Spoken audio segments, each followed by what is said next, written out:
Bonjour, aujourd'hui ensemble, on va voir une méthode d'organisation. De plus retrouver vos informations, vous ne retrouvez plus les documents, le courrier que vous avez mis de côté de l'URSSAF ou d'un client, le contrat que vous avez mis de côté, que vous devez renvoyer, un courrier ou encore un code, un identifiant.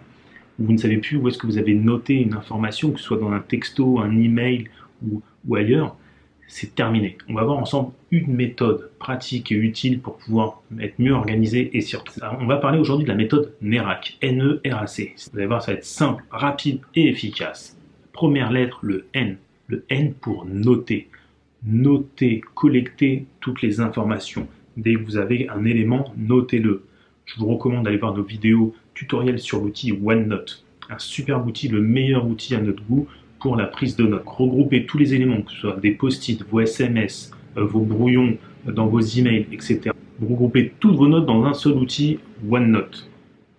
Deuxième lettre, le E pour estimer. Il va falloir estimer le temps nécessaire pour chaque tâche et surtout ne pas surestimer, d'accord? Et éliminer les délais. Pensez à la méthode des 80-20, la méthode de Pareto.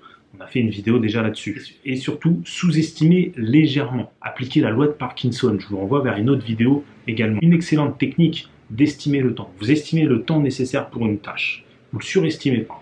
Et limite, vous le sous-estimez légèrement pour avoir une date butoir proche, pour appliquer la loi de Parkinson, tout en éliminant tous les délais superflus, la loi des 80-20. Maintenant, le R pour réserver.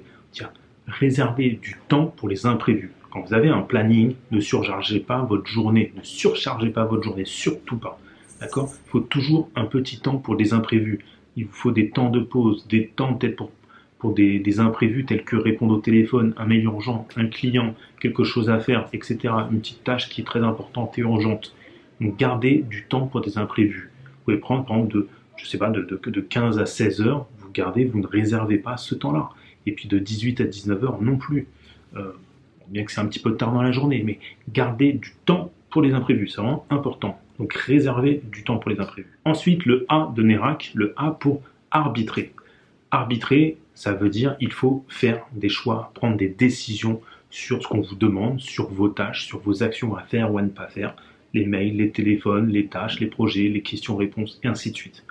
Pour cela, je vous renvoie vers notre vidéo de la matrice d'Eisenhower, qui est une superbe méthode, un outil vraiment topissime pour arbitrer les choses.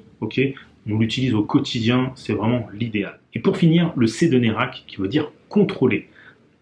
Reprenez votre OneNote, vous ouvrez votre OneNote une fois par semaine et vous reprenez vos listes de tâches, vous reprenez vos notes, vous les contrôlez, vous les relisez, vous les mettez à jour, vous les retriez, vous appliquez encore une fois la loi, la matrice d'Eisenhower, vous supprimez ce qu'il ne faut pas, vous planifiez, vous déléguez, voilà, vous mettez à jour, vous contrôlez, vous vérifiez l'avancée et vous adaptez vos plannings si besoin. Voilà pour la méthode NERAC. Donc notez, estimer, réserver, arbitrer et contrôler. Voilà les 5 lettres, les 5 impératifs, c'est le minimum à faire pour avoir une bonne gestion, une bonne organisation et une excellente prise de décision à la clé. Voilà, si vous voulez encore d'autres méthodes, je vous recommande de télécharger notre guide sur la méthode SMART. Vous retrouverez les liens en dessous de cette vidéo. Abonnez-vous à la chaîne et mettez un pouce bleu si ça vous a plu. Partagez-la pour nous faire connaître et qu'on vous délivre plus de conseils et d'exercices. Et je vous dis à bientôt. Ciao, ciao.